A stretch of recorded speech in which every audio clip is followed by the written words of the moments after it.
I recently bought this rifle. It's likely a GI bringback from World War II, and I know that because the stock has been duffel cut under the rear band. A full-length rifle doesn't fit in a service duffel bag, and to make them fit, GIs typically cut the fore end off of the stock, then the rifle would fit disassembled. This one in particular was then repaired, though not very well. Fixing it the right way is what I'll be doing in this video. It was repaired with 2 nails and glue. Gluing end grain to end grain doesn't work well, and as you can see here, it failed. Nails can keep the 2 parts aligned, but under recoil, there's nothing to keep the fore end from sliding forward. Most of the glue I can remove by hand.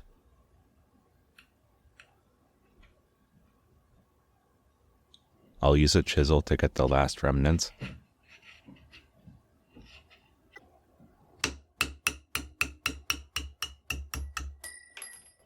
To attach the 2 pieces of the stock again, I'm going to cut slots, or mortises, for a piece like this known as a tenon to hold them together. I'll use a rule aligned to the top of the barrel channel to draw parallel lines. I want to keep the hole for the band spring, so the mortise will start just behind it. For the depth of the mortise, I don't want it to be deeper than the slot for the band spring. This block ensures that both sides match.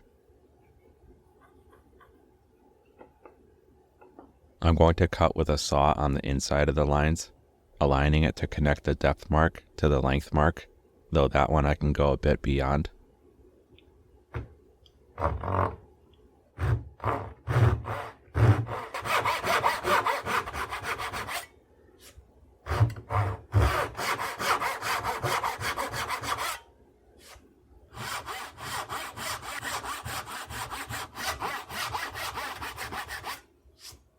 I'll use a chisel to remove the waste in between the saw cuts.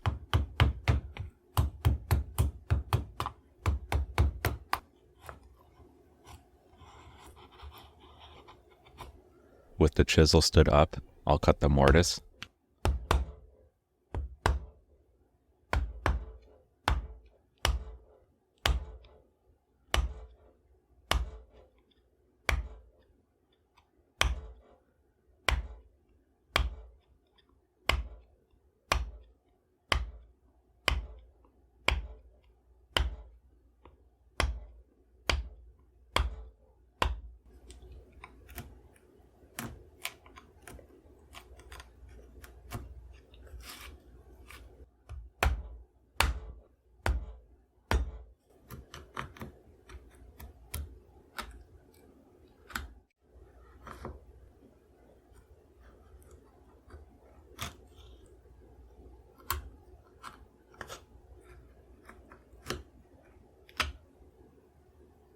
With the mortise on the front piece cleaned up, I'll repeat the process on the rear.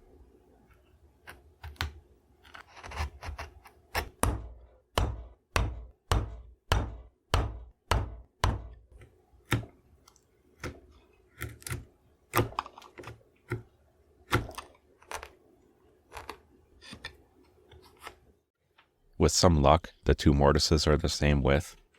That isn't the case here. The front is tighter. I'll widen it to match the rear.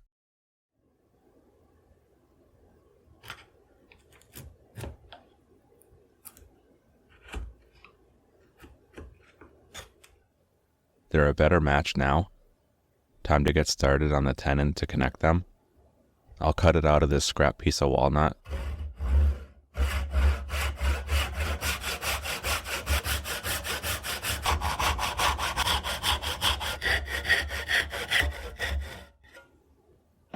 I'll plane it down until it's a snug fit in the mortises.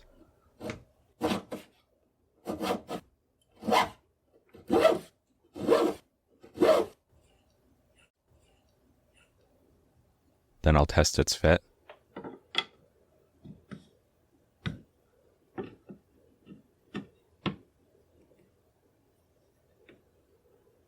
Before I glue it in, when the stock was duffel cut, The saw removed a small amount of material. This is called a kerf. Different saws leave different width kerfs. To see how much of a gap to leave, I'll eyeball the barrel band.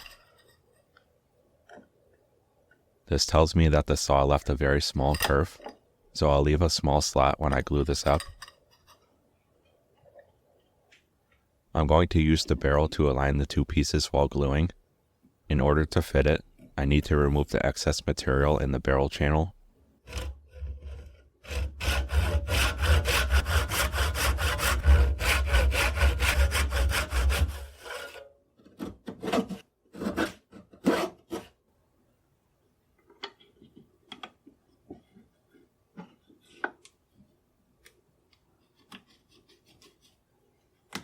Now it's time to glue it in place.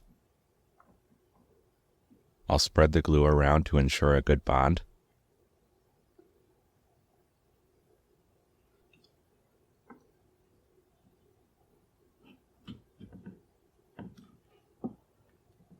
Any excess I will remove with a damp rag.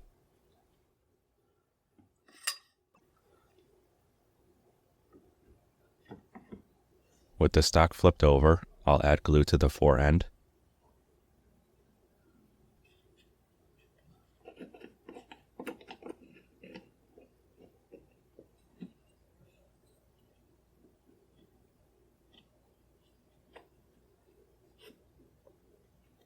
Making sure there's a small gap between the two pieces, I'll slide on the barrel band to make sure it fits and to hold the two pieces together.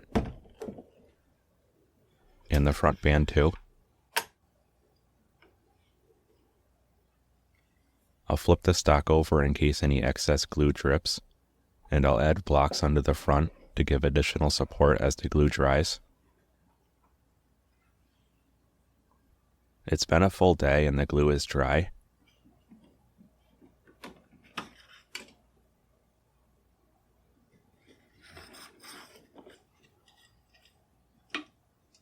Here's the result. If the gap between the two pieces were wider, I might consider adding shims or epoxy, but this type of joint is plenty strong enough. The long grain to long grain glue joint is as strong as the wood itself, and the fore end will not slide forward under recoil forces. There is slight side to side movement, which would be mitigated if the small gap were to be filled, but the barrel provides enough reinforcement to where it's not a concern. And that's how I repair a duffel cut. If you've repaired one in a different way, please add it down in the comments. Thanks for watching.